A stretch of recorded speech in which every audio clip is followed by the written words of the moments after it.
Hai teman-teman, apa kabar semuanya? Hari ini aku mau bawain lagi firman Tuhan yang berjudul tentang Kingdom Foundation. Nah, Kingdom Foundation ini apa sih teman-teman? Jadi Kingdom Foundation ini adalah dasar dari kerajaan Allah yang bisa merujuk kepada prinsip-prinsip atau ajaran yang menjadi dasar dari kerajaan Allah itu sendiri. Matius 4 ayat 17. Bertobatlah karena kerajaan surga sudah dekat. Nah, di sini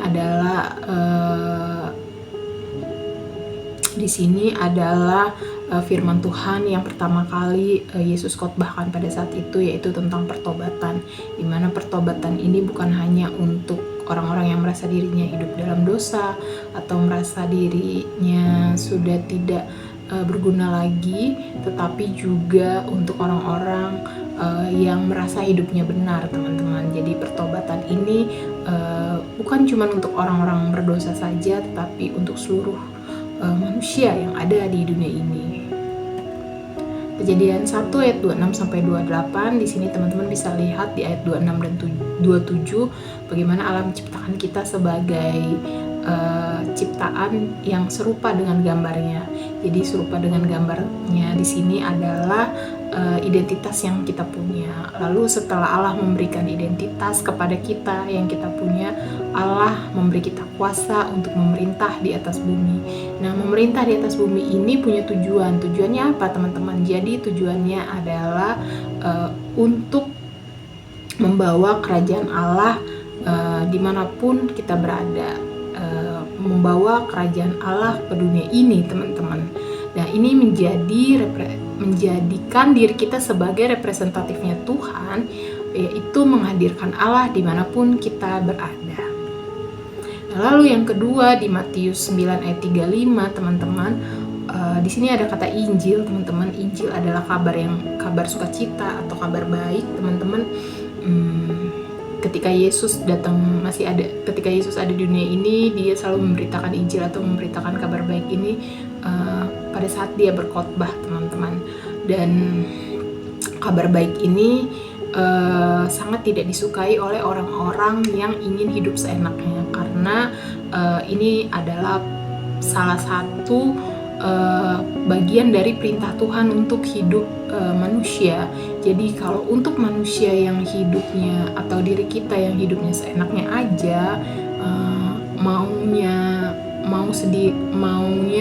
cuman keinginan kita aja yang diperhatikan, itu hanya akan membuat diri kita hidup di dalam penjara, nggak bebas ngelakuin apapun yang kita mau, teman-teman.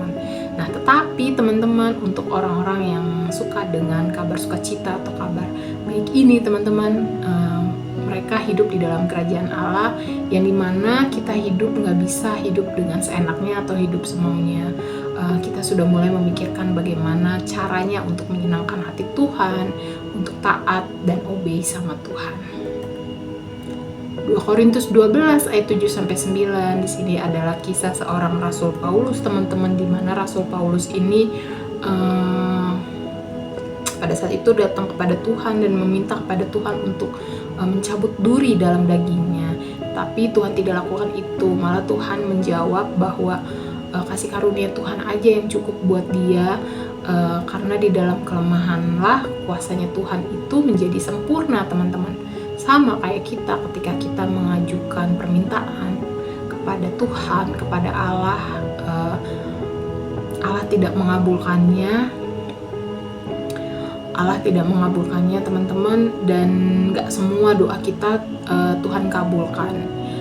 Nah, salahnya manusia adalah, atau salahnya kita adalah, ketika kita berdoa datang kepada Tuhan, kita selalu berpikir bahwa kalau misalkan doa kita dikabulkan sama Tuhan, ya berarti doa kita udah dijawab sama Tuhan. Padahal jawaban Tuhan itu ada 3, bisa iya, bisa tidak, bisa juga tunggu. Nah, kalau Tuhan jawab iya, itu berarti tandanya ya doa kita selaras dengan harapan Tuhan juga, selaras dengan keinginan Tuhan juga, bahkan untuk kemuliaan Tuhan. Tetapi untuk jawaban tidak atau tunggu, berarti Tuhan memiliki rancangan yang baik, rencana yang baik di luar dari rencana kita atau rancangan kita, teman-teman. Ingat teman-teman, tidak atau tunggu pun itu adalah jawaban dari Tuhan. Dan tidak atau tunggu itu adalah juga bagian dari kasihnya Tuhan kepada kita. Itu tandanya berarti ada sesuatu yang lebih yang Tuhan punya untuk setiap pribadi kita masing-masing, teman-teman.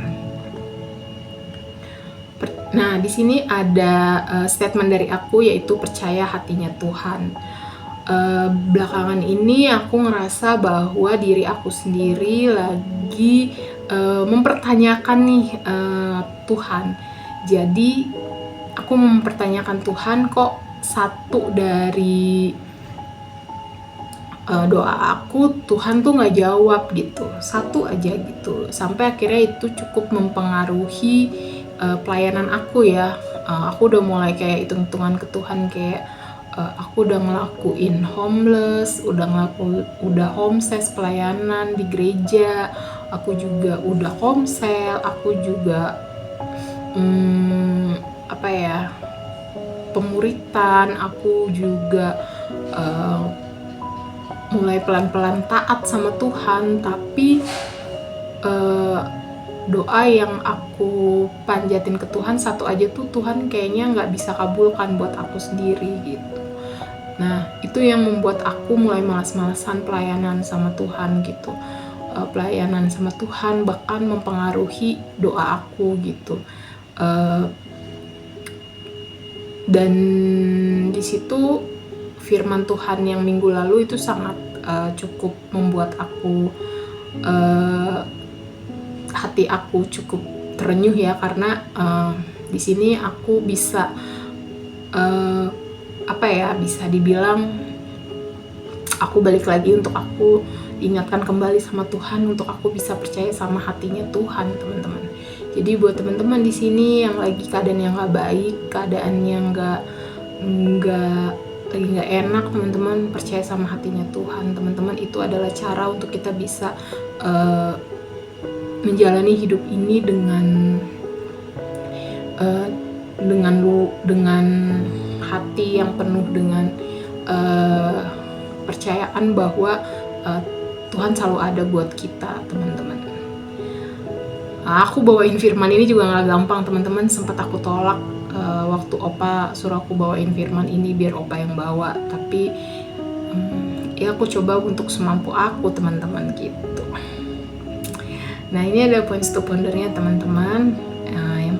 Ini ada 3 pertanyaan, nanti teman-teman jawab sesuai dengan hati teman-teman masing-masing atau sesuai dengan nanti Roh Kudus menuntun teman-teman untuk menjawab dari 3 pertanyaan ini di breakout room nanti. Ini adalah ayat yang aku buat, aku ambil dari Matius 6 ayat 10. Datanglah kerajaanmu, jadilah kehendakmu di bumi seperti di surga. Seperti yang aku bilang, percaya sama hatinya Tuhan. Gak gampang, teman-teman. Aku juga lagi proses di situ, tapi tetap untuk mau apapun yang kita doakan, apapun yang kita harapkan itu bisa selaras sama apa yang Tuhan mau juga. Walaupun dikabulkan atau nggak dikabulkan, tetapi ini semua kehendak Tuhan buat kita, itu adalah yang terbaik buat kita, teman-teman. Terima kasih, teman-teman.